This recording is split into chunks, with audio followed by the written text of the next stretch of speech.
In today's podcast, we are going to talk about a birthday and learn the English words for some of the things which you may find in a newspaper. First, the birthday. 190 years ago, on the 5th of May, 1821, people in Manchester were able to buy the first edition of a new newspaper, the Manchester Guardian. It was a weekly newspaper, though it became a daily a few years later. It had 4 pages, and it cost 7 old pence. See the podcast on Old Money, New Money, which explains what old pence were. 7 pence was very expensive, but the high price was because there was a tax on newspapers. In fact, the government took 4 pence in tax for every copy sold. Coincidentally, the 5th of May 1821 was also the day when the French Emperor Napoleon died, in exile on the British island of St. Helena in the middle of the Atlantic Ocean. But the new Manchester Guardian did not report this important event, because the news that Napoleon had died took several weeks to reach Europe. Instead, the front page of the new newspaper carried a notice asking for information about a lost dog. In fact, until 50 or 60 years ago, it was normal for serious newspapers to have advertisements and notices on their front page and news stories inside. It was only in 1952 that the Manchester Guardian started to print news stories on the front page. The editor of the paper did not like the change, but the paper's owners thought that the newspaper needed to be more up-to-date. As well as news, most newspapers contain editorials. That is, articles where the editor of the newspaper, or his staff, tell us what they think about important issues and events. The Manchester Guardian generally supported liberal and progressive policies in its editorials. This was in contrast to most of the other serious newspapers in Britain, which supported moderate or right-wing policies. The Manchester Guardian became famous for typographical errors, or typos, as we sometimes call them. Sometimes there were sentences where the letters were so mixed up that it was impossible to understand them.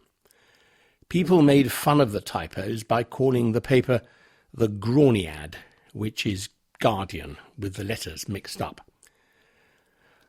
Unfortunately, modern technology means that there are many fewer typographical errors today than there used to be. But you can relive the good old days in the quiz attached to this podcast, where there are some typographical errors for you to decipher. In 1959, the paper dropped Manchester from its title and became simply The Guardian. And in 1976, it moved its headquarters from Manchester to London. The paper believed that it could not be a proper national newspaper unless it was in London. Nowadays, unfortunately, London dominates the political and cultural life of England, and it seems that few important things happen anywhere else. Scotland, however, is different. Scotland has a life of its own. I read The Guardian every day. My parents used to read it too, in the days when it was still the Manchester Guardian. I read the news stories, both the national news and the international news. There is also a section of financial news, and of course there are the sports pages. There are advertisements for jobs, and a section called Lonely Hearts, with little advertisements from people who are looking for partners. I see that there is a lady who is looking for a charming and mature man in his 40s. I would reply, but I think my wife might object.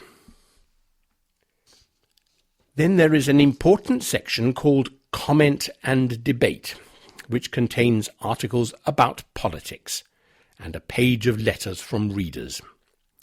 There are obituaries, which means articles about the lives of people who have died recently. And of course there are reviews of new books, films, plays and music. Some people go straight to the crossword. There are in fact 2 crosswords in The Guardian, an easy one and a cryptic crossword. In a cryptic crossword, the clues are indirect and often play with the different meanings which English words can have. If I can solve 2 or 3 of the clues in the cryptic crossword, I think I'm doing well. However, my very favourite bit of The Guardian, the bit that I turn to first every morning, is the Sudoku. Sudoku is a Japanese puzzle where you have to fit the right numbers into a grid of squares. 10 years ago, no one in Britain had ever heard of Sudoku. Then suddenly, almost overnight, Sudoku arrived. Today, all our newspapers have Sudoku puzzles, but The Guardian Sudoku is definitely the best. If you have to wait a long time for the next podcast, it will be because I have found a particularly difficult and interesting Sudoku to solve. Goodbye.